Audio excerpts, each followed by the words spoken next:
usually loved beer and women. Okay, he always loved beer and women. That was why he was a steady at Bart's, where the taps ran cold and the babes ran hot.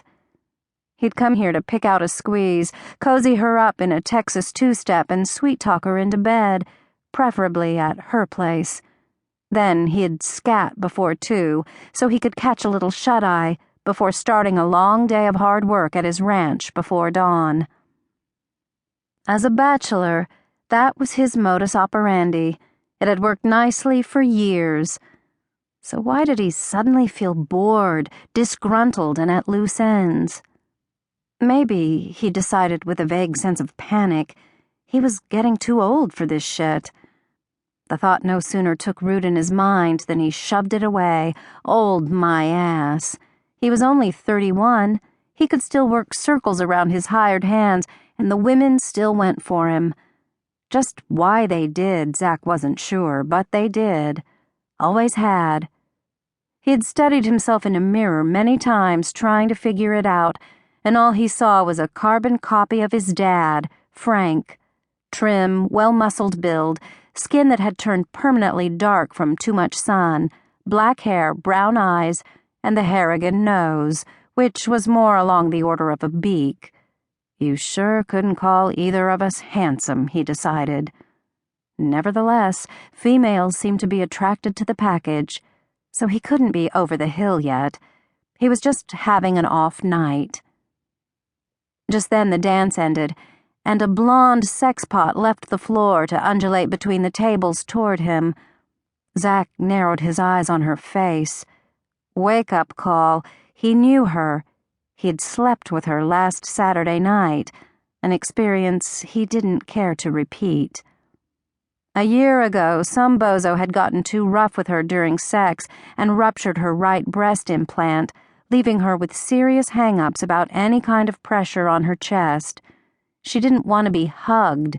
She couldn't lie on her stomach. When Zach bumped accidentally against her breast, she went ballistic. He didn't mind being gentle with his partners. It was the way his dad had raised him to be. But to his way of thinking, sex should be spontaneous and fun, not a lesson on the proper handling of saline sacs. "Hey," he said, knuckling up the brim of his hat, a cowboy's casual gesture of respect when a lady approached. "How's it going?" Without an invitation, she perched her world-class ass on a chair across from him, flashed a smile of pearly white overlays, and batted her mascara-coated eyelashes. For the life of him, Zach couldn't recall her name.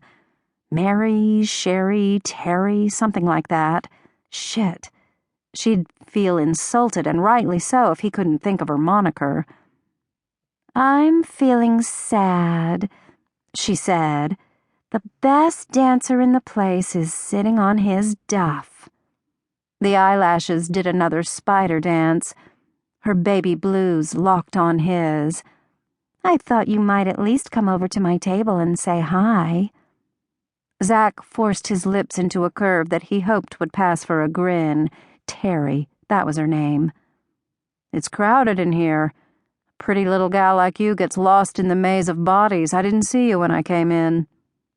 She pursed her lips in a well-practiced pout. "So I don't stand out in a crowd? Thanks. I had no problem spotting you." Zach took another swallow of beer, making a mental note to switch brands the next time the barmaid made table rounds. Maybe it was just a bad batch, but the stuff tasted nasty. As he set the bottle back down, he studied Terry's face, then dropped his gaze to her deep cleavage, which was seductively exposed by the low scoop of her cherry-pink top. Not interested. She could hassle some other poor bastard tonight. He wanted no part of it.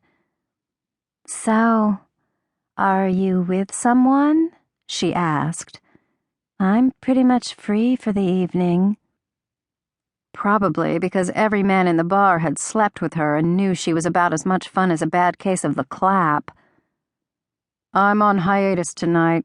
Hurt my back yesterday picking up a foal." "Oh no." She flashed her dental work again.